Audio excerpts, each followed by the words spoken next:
በክልሉ የተፈጠረውን የተራዘመ ግጭት ህዝቡን ለሁለንተናዊ ጉዳት እየዳረገው ይገኛል። ችግሩን ለመፍታት መንግስት ተደጋጋሚ የሰላም ጥሪዎችንና ህዝባዊ ውይይቶችንም እያደረገ ይገኛል። የክልሉን የሰላም ሁኔታና አሁናዊ የህዝቡን ስሜት በተመለከተ ካሳው መንጌ ያዘጋጀልን ትንታኔ ተከታትለን እንመለስ።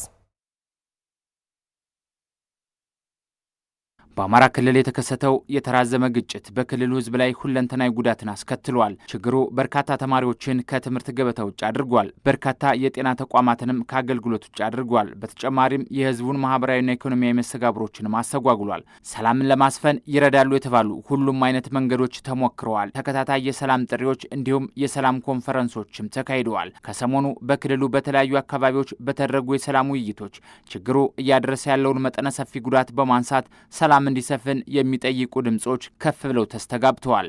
እንኳን ባህር ዳር ደብረ ታቦር ለመሄድ ከዚህ ታች ጋይንት ለመሄድ ከዚህ ዋቲ ደንበጣ ለመሄድ ተቸግረን ያለን ነው። ይህ የአማራ ህዝብ ባህሉ፣ ወጉ፣ ስርዓቱ ያለው ጦርነት ያውን የአማራ ወግና ልማድ አይደለም።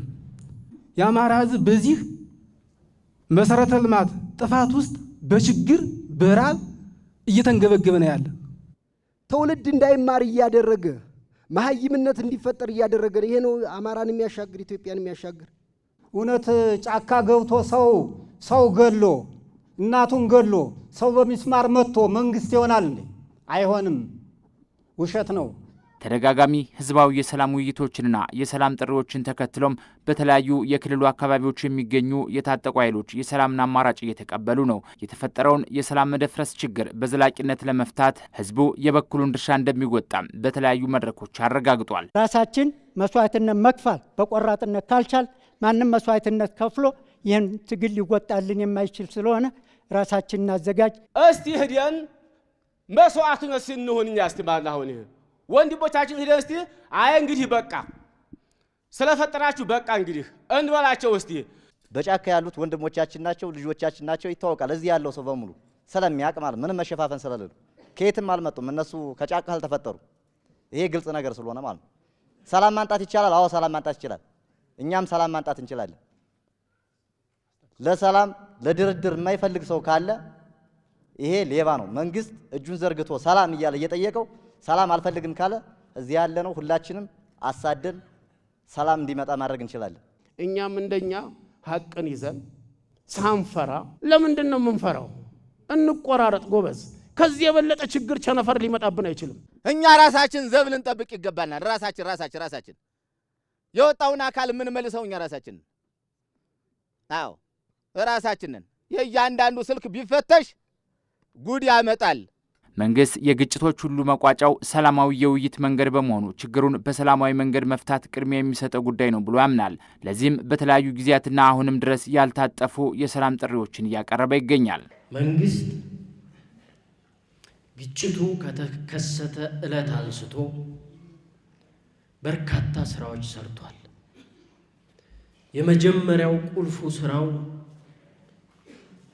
የትኛውም የዓለም ግጭት የትኛውም ጦርነት የሚቋጨው በሰላም ስለሆነ የሰላም አማራጭን መክፈት፣ ለሰላም ክፍት መሆን፣ ለሰላም እጁን መዘርጋት፣ የሰላም ጥሪ ማድረግ፣ የሰላም ስራዎችን መስራት ነው ዋነኛ ስራችን የነበረው። በዚህም በርካታ ትርፍ አግኝተናል። የሰላም አማራጭ እንዲከተሉ ነው የምንፈልገው። ሌላኛው አማራጭ አክሳሪ ነው፣ አውዳሚ ነው።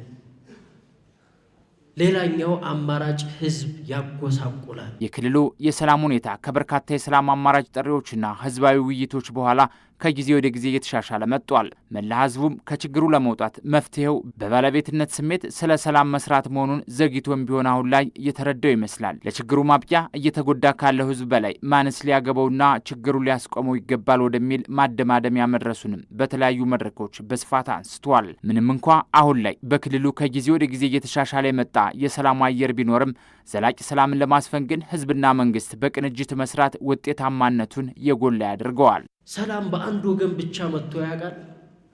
ሰላም ሁለት ወገን ይፈልጋል።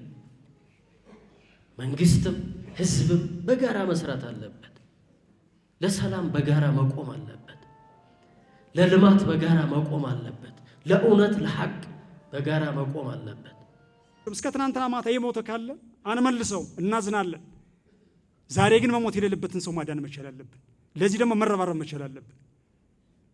ትልቅ ጥበብ ያለን፣ ትልቅ እምነት ያለን፣ ትልቅ ትውፊት ያለን፣ ባህል ያለን ግን እንደዚህ ሆነን ይህን ክፉ መንፈስ እንዴት ነው በጋራ ታግለን መልክ ማሳዝ ያቃተን?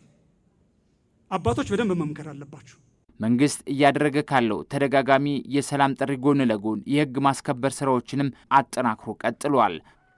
ከዚህ የሰላም አማራጭ ያፈነገጡ ይሁነኝ ብለው አስበው አስልተው ከታሪካዊ ጠላቶቻችን ተልዕኮ ተቀብለው የሚሰሩ ኃይሎች ላይ ጠንካራ የሆነ ከመቼውም ጊዜ የተለየ የህግ ማስከበር ስራ እንሰራለን። ችግሩ በሰላማዊ መንገድ በውይይት ይፈታ ዘንድ የታጠቁ ኃይሎች የሰላምን አማራጭ እንዲከተሉ መስራትና እየደረሰ ያለውን ግፍና በደል በሀቅ ላይ ቆሞ ማውገዝ ከህዝቡ የሚጠበቅ ጉዳይ ስለመሆኑም በስፋት ይነሳል።